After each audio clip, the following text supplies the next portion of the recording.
Hey everyone, welcome back to another lesson, and this is what we're gonna be making.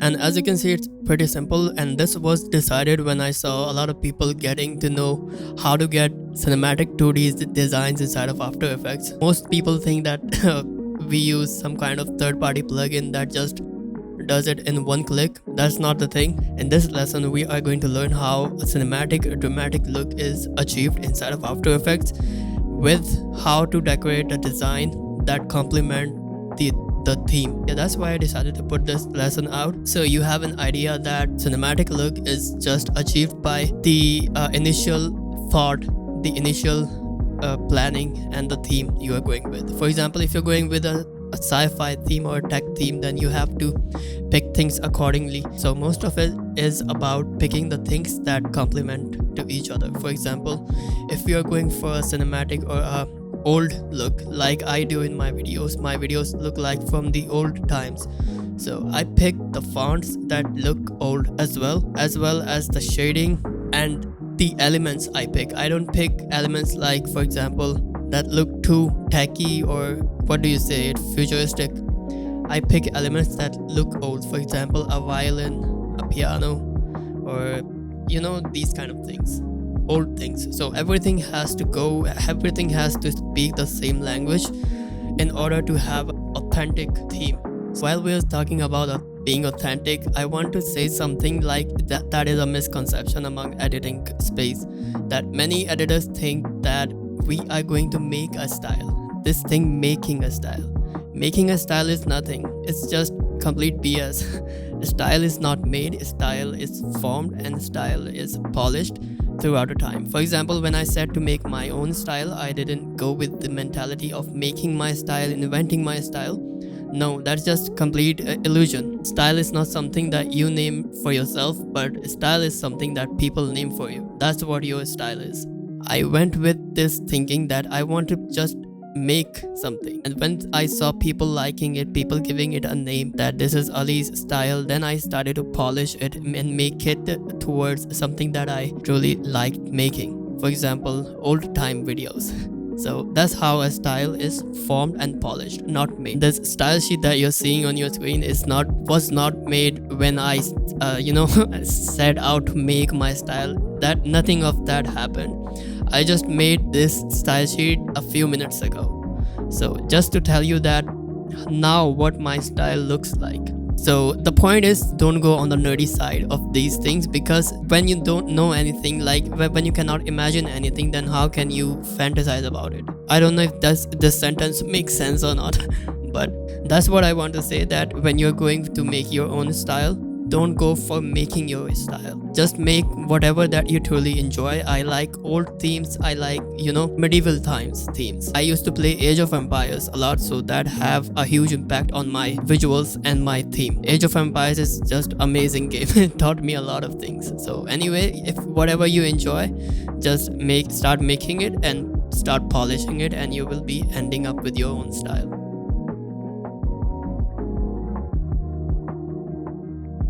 And now after this lesson, we will slowly build up these further lessons towards my style of animation, how I make the scenes, how I design them, and how I animate them, making reels. So you have a pretty good idea when we get to that topic. So let's get into it and see how it can be done inside of After Effects. By the way, I have a little bit of condition for some time. I've been sick for quite a long time, so please bear with my voice. It can be a little bit nasally and So anyway, let's hop into After Effects.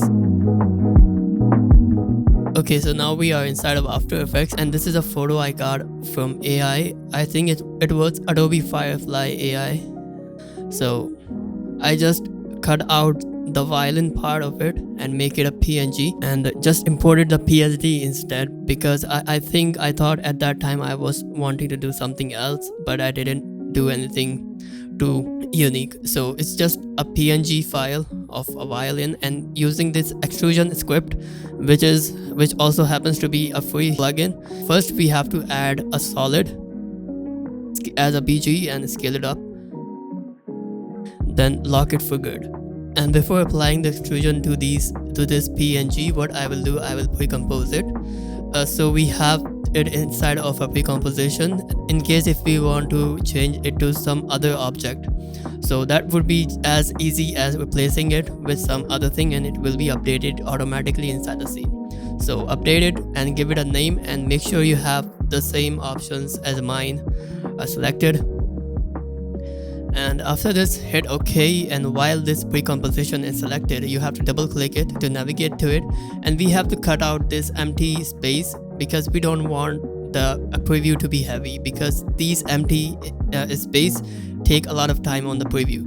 So use the region of interest tool and just cut it out, or you can just manually do it inside composition settings. Just turn down the width and the height.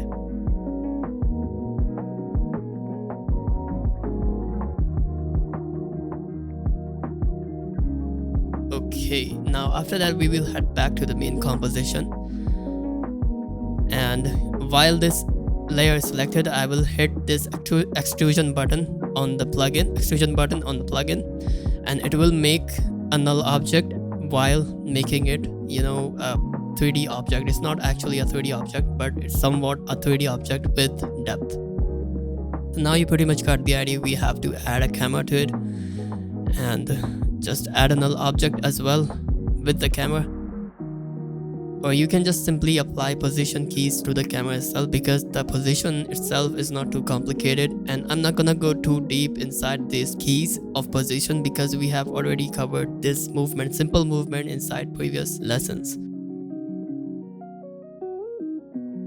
I will just make it like a simple zoom out. The thing is too close to the cam and it zooms out and stays in the middle. And here also make sure that the depth inside the 3D camera is turned off, because we are going to add our own depth using the other external tools, other native tools, of course.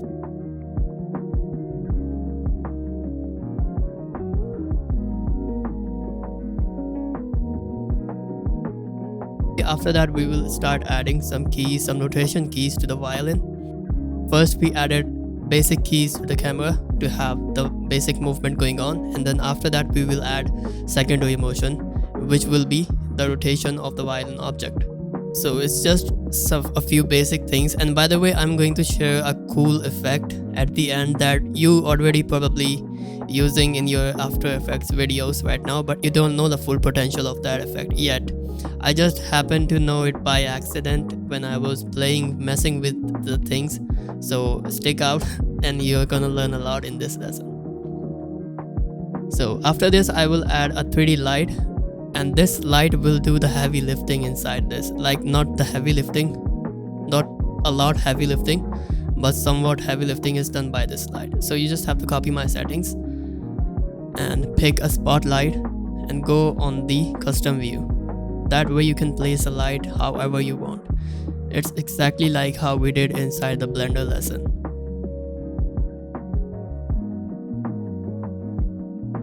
Just place it at the top, because I find the most cinematic and dramatic looking light to be the top light with a tiny bit of backlight. As you can see right now, it's not affecting anything because we haven't enabled it inside this composition. If we search for light in this composition, there's no light because it has collapse transformations turned on. So we have to go inside this composition where we see all these. Now you have to search for light, and as you can see, the lights are turned off, so you just have to turn them on and head back to the main composition again, this one. So now as you can see, the light is affecting the violin. And the key to cinematic look is, let me just add light once again so you know. Okay, now as you can see, it's affecting the violin. So the key to cinematic lighting is having less lights and more darkness. This is where most people fall into confusion, like how to achieve cinematic look inside a 2D animation. Like in 2D animation, it's even simple than in applying it onto an actual footage. So you just have to keep things a little bit dark and have your sharpest light hit your subject or your object, and there you have your cinematic light setup, basic cinematic light setup. Of course, it needs a bit further decorations and enhancing. Another thing is that most people keep the things stable, like they don't animate the light, not the depth of field effect. So you have to animate the lights as well if you want a dynamic look inside your animation. Otherwise it will just look like someone just slapped over a piece of light onto this object and it's just glowing for no reason at all. So as you can see right here, I'm animating the light as well. Like when the violin comes in, it doesn't come in with the light on its face, it comes in with a bit of darkness. As it gets to a certain spot, the center spot, the light will slowly start to affect it. So this is how, like, imagine you are on a set of where the shooting is going on. So everything is moving, the light is moving, the cameraman is moving, the mic man is moving, everyone is moving, nobody is staying in their place. So that's what you have to imagine what you're doing. Now when you have the basic scene set up, you can start duplicating the object to have a further population inside your scene. And some scenes, some objects will be a little bit dark automatically, because since we don't have to do them manually like in the first lesson that we did. No, in the second lesson, because we have a 3D light inside the scene, so that light is already controlling that depth effect. Whatever is behind will be a little bit more out of the light, or maybe more in light, and whatever is close to the camera, that will be more dark to almost getting opaque.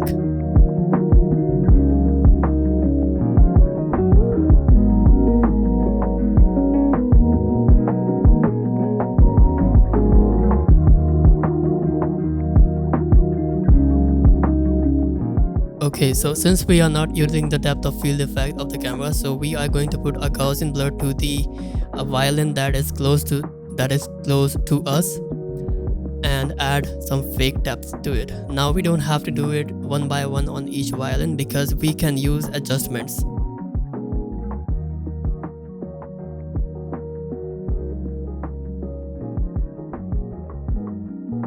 And now you can add an adjustment for the other 3 that are on the back, and add a Gaussian blur effect to it as well.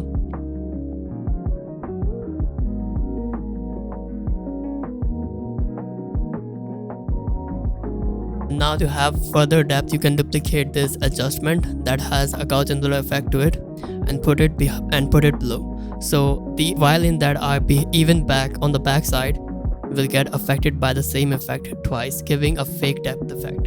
Now you can turn on the light, and right now, as you may have noticed, that the violin that is close to us is not visible. That is good.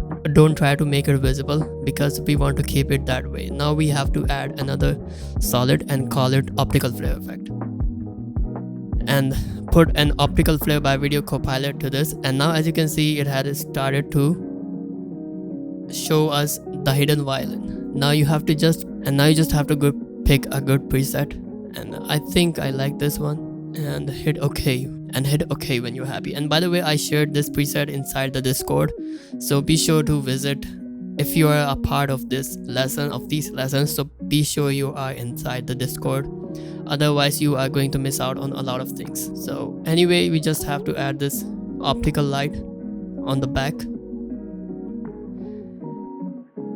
and now we will duplicate this and put it above, and just keep the settings exactly as they are. So one thing to keep a note of here is that, I don't know if you have noticed yet, or if you haven't, the lights that we are adding are all point lights or spotlights, like in the way that they look, not by the name but by the way they look. And these lights are adding this cinematic effect to the overall video. So the point is, don't add like a slap of light if that's the word. Just add a few tiny stuff, and that should be good to add some spices. Like, editing is called cooking for something. We call editing cooking. So you have to treat it like cooking. When you cook, you don't add everything 100% salt and 100% whatever goes inside cooking. I don't know, but the thing I know that we don't add everything 100%. We add tiny bit of this and tiny bit of that. So that's exactly what you have to do here. An optical flare plugin comes with a blinking settings. As you can see, you can add the speed of blinking and the amount of blinking inside this plugin. so you don't have to add anything on the top. So that's convenient, I think. And I think the colors still not looking too cohesive, so we have to do something about it. Okay, now I will add a new solid and pick this yellowish tone, a dull yellow tone, and hit OK and set it to a multiply mode. Now as you can see, it already started to make the colors look cohesive, but we don't want it to affect the first light, the first optical light. So let's turn it down with opacity about 50% to 60%. Like, it's not gonna do anything big, but it will definitely do something to have that dramatic effect to the scene. And here I'm just double checking if the light is set to white, because I don't want any color to the light. I just want to keep it white or off white. And if you want to play with the point of, this anchor point of the light, you can play with it, but I don't see the point of doing something to it. That would be a lot. So anyway, let's add another solid, and this time it will be black, and put it behind this optical light, and make something like a mask that we do inside our videos, and change it to invert. Basically what I'm doing, that I saw that optical light behind is adding too much light to the scene. We don't want too much light. That's why I decided to add this shape in the back to keep this darkness inside the scenes. And one more thing, I have this texture. I have shared this on Discord as well. So I will just set it to multiply mode and turn down the opacity. I don't know, it adds some sort of brightness to the scene. Instead of adding brightness to overall scene, you can add something like a texture or anything. It could be an overlay that would act as a substitute to adding brightness without adding brightness. So I've seen most people, most professional industry level people do this. What they do, instead of making the whole scene light up, they add a texture or an overlay at the top that acts as a substitute to brightness. So that's a clever thing. It just helps. Like, whatever works for you, it just works. And to control the texture of this, you can apply a levels effect to it. Like, if you don't want too much texture, you can apply a level, or if you want too much texture, you can apply levels in that case as well. Okay, now after this, I will go inside the camera and open the position, because I feel like adding some wiggle to it. And one thing you have to keep in mind, for God's sake, don't add too much wiggle to it. It will just annihilate the feeling, because you want to keep the feeling, right? So you have to keep the wiggle way too low, like wiggle 0.1 by 10 or 0.2 by 10 or something like that. Basically, you have to keep the frequency value under the decimal values and the amplitude value under 15, 10 or 8%. It gives that hand-handling camera motion effect. And by the way, you can use these kind of visuals not just in your Insta animations. You can use these kind of visuals in pretty much anything. For example, I recently started posting some social media posts, so I designed these kind of scenes, and they are doing pretty good. Not too good, but they're doing pretty good on social media. So this is just an idea. I'm just giving you an idea. How to use this idea is up to you. Like, if you're thinking like, what are you gonna do with this visual? It's just a violin floating in an empty space. It's up to you to thinking. Like, you can add some text to it, you can make a topic about it, or you can make a static post about it, like I am doing on social media. Like, there's endless possibilities you can do. I'm just giving you an idea, and how to evolve that idea would be your job. And now after this, I will add an adjustment above this certain transition point and add a camera lens blur effect to it. And I use this effect when I want to avoid the shaking impact effect, because I think this instead looks a bit more cinematic. And now here I will add a key to the camera lens, the blur value. It will start with a high value and then will go down. And also I will add a key to the gain and the threshold value as well. Just turn them down to a small value, turn down the threshold to a small value, and turn up the highlight. It will give that highlight blurred effect. It just looks cinematic to me.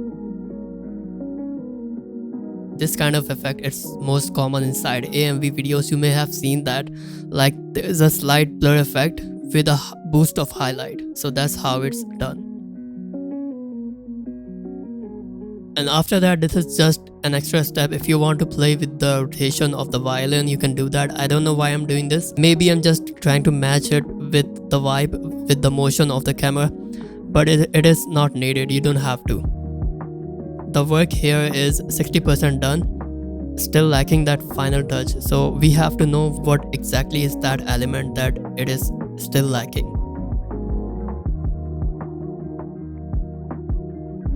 Okay, so first of all, after that I will add an adjustment and call it looks, and naturally put a looks effect to it, and it will be used to do the color correction overall. So just hit edit. You can either pick a preset that you like, or you can make your own. I usually work with my own if nothing works in the preset that I like. So it's nothing complex, you just have to pick a few things, and you can add a few other things, additional things, if you feel like. So basically I'm just going for a filmic look. I don't know where have I seen it, but I think it was in the opening scenes of, I don't know the film's name, it was Agent 007. So it has, the opening scenes have this kind of color correction to it, so that's what I'm aiming for. I mean the James Bond movies, those have really good opening title animations with cool animations, so that's what I'm aiming for. Okay, then hit OK when you're done with it. This is what it should look like. Still it's lacking that final touch, not the final touch, the finishing touch. So now coming back to the effect that I was talking about, that you already probably using but you don't know the full potential, it is none other than a camera lens blur effect. So I will add an adjustment at the top and then put a camera lens blur effect, and we are not going to use this effect for the defocus effect, but we are going to use this effect to pull the glossy and the highlights, those glossy highlights. So I will just turn down the blur amount and go inside the threshold and make it about 55%, and then turn up the gain. Now as you can notice, it has completely transformed the image. This is before and this is after it. Now it has that metallic and luxury feel to it. Still, if you cannot see that now you should be seeing something good happening. Okay, then after that I will head over to the looks plugin, the looks effect, and turn them down a little bit because I don't feel like it is looking good. And after that, let's just turn it off and add another adjustment on the top of it and put a curves effect to it. And now basically what I want to do here, I want to take out the shading, I want to take out the colors as much as possible and basically make it like a camera log footage, so we can apply color to it even better. Now turn on the looks effect, go inside looks and reset it, and do the looks thing all over again. So if you find any good presets, you're good, but if you don't, then you have to make something. I think I already made a preset of my own, so I'm just going to go ahead and pick it. I think it was this one. Yes, as you can see, it already looks like it gives off a feeling of the theme that we are going for. Just a tiny bit of tweaking with the S curve, and I think it should be good. And then if you want to add a few further things, you can add, but I think it's not needed anymore, so you can just leave it, add it.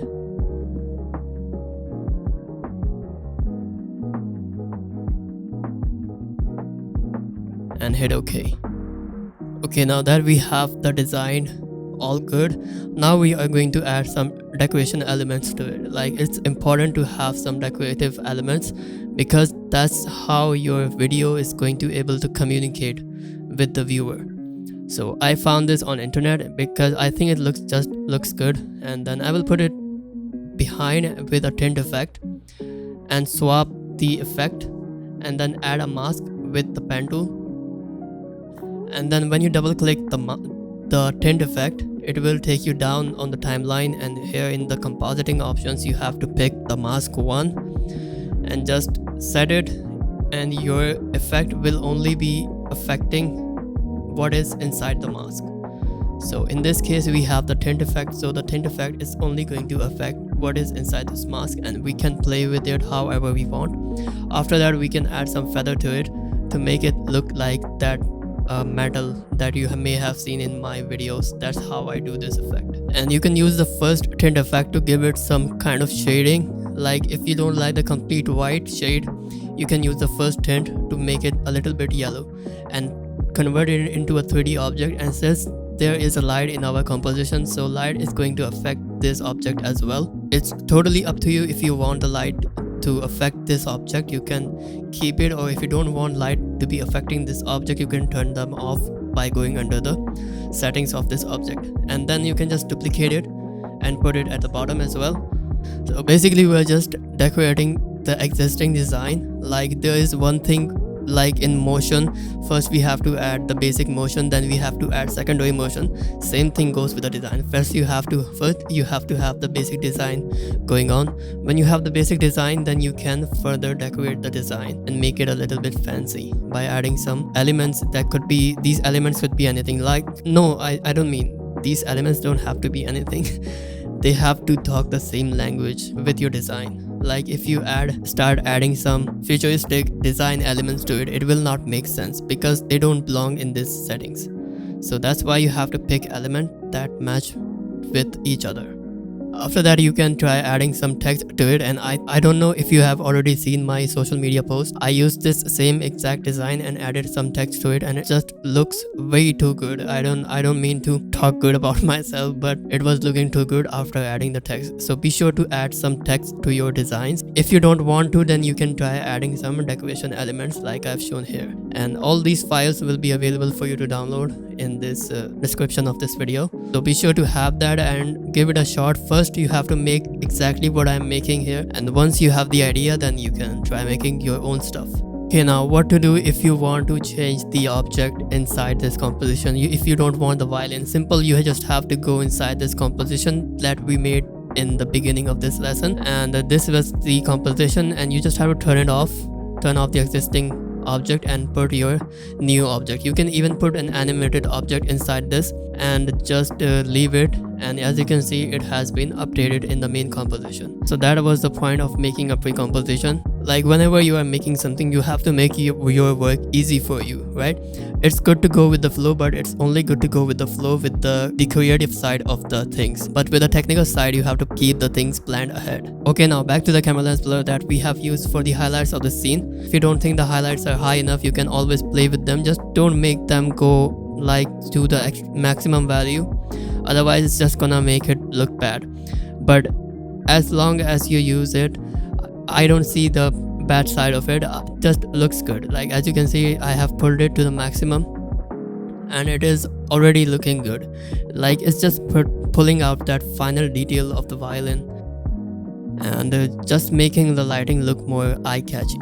So when you're going for a cinematic or like literally any kind of look, you just have to keep making sure if your effects are working together after adding the additional elements. So just go back and forth into checking the effects. Don't just leave them like they are. Check them back and forth, and if everything is good, then you don't have to do anything, and if you find something, then you definitely have to tweak something. And after that, I added this simple shape.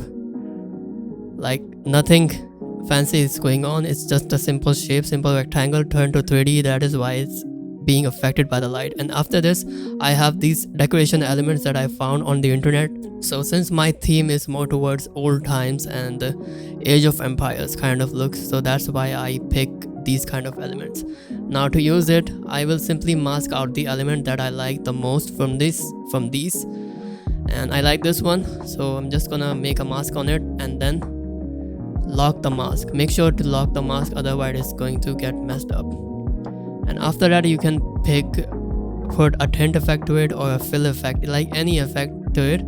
Just make it go with the theme. And I'm going to do the exact same thing that I did with the elements before it and paste the tint effect to it.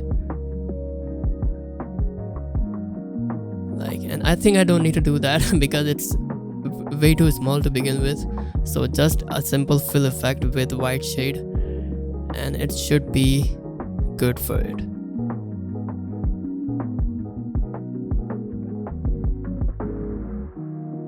Now you can convert it to a 3D object as well, and when you convert it, it is going to be affected by the light. If you want it to be affected by the light, then yes, keep it. If you don't want to, then you can turn it off. I will just turn it off because I don't want it to be affected by the light.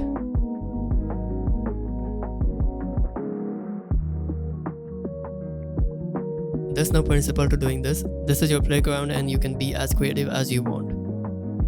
Now, as you can see how dope it looks, like as soon as we started adding the elements, the text and everything that speaks the same language as the design is starting to tell something about it. Most of the visuals we see on the internet, they don't tell anything about them. They just exist for some reason, like with a glow on them and a posterized time effect on them and a wiggle effect on them.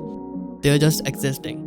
But now this effect, as you can see, this visual is existing, but it is also trying to tell us something about it. So that's what you want to achieve in your designs. Like a still photo of your animated design will be able to talk about it, talk something about it. It is not even doing anything, but you can tell that it has a backstory to it. And just in case if you were wondering how these shapes were added, they are just simple shapes, as you can see.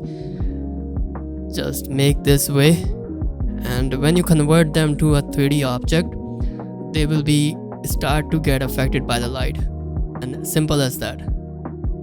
See, the designing process is simple. It just looks complicated when we see on the internet, because what we see on the internet is the finished product. We don't see the back side of it. It is a little bit complicated, yes, but most of it is based off of the simple design principles. And one more thing, people ask that how to learn these kind of designs. There's no way to learn these kind of design. Like nobody is going to teach you how to design something. Basically the general question is that how to come up with these kind of designs. So as you saw that there was no specific way that we came up with this design. It was just completely something out of nothing. But how do we do this something out of nothing? Like not everybody has this capability to turn nothing into something. So that's where you have to know a specific theme. Like I talked about the Age of Empires game that I used to play.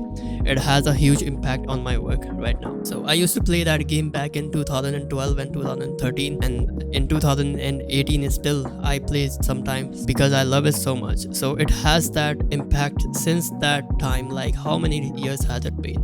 It has been about 13 to 14 years since I've been playing that game, and so it is quite, you could say it's a part of my life. I am 24 years old right now, so it has been a part of my life for the past decade. So that's why my designs look like this. The point of telling that is that you have to know what theme you like the most, what theme you vibe with the most. That will shine in your style. If you have text on your animation, you can put a CC scatterize effect to it and add some keys to it. Basically we want to make it explode into particles. And after that you can open the opacity and add opacity key to it and make the opacity fade out as it goes towards the end, something like that. Now at this point we want the exploding of the particles to happen, so I will just add one key in between with a high value. The transition hits, so as soon as the transition hits, it's going to explode like that. So it looks like this. Oh man, look how cinematic that looks. So this is what I was talking about when I say everything has to speak the same language. So I hope you enjoyed it and it was worth. And now that you know how I do these kind of visuals in my videos, now we can move towards more complex and enhanced designs and visuals inside next lessons. And hope you learned something new, and do let me know, and be sure to join the Discord that comes with when you join the membership. So thanks so much for watching. I will be back with another lesson. Peace out.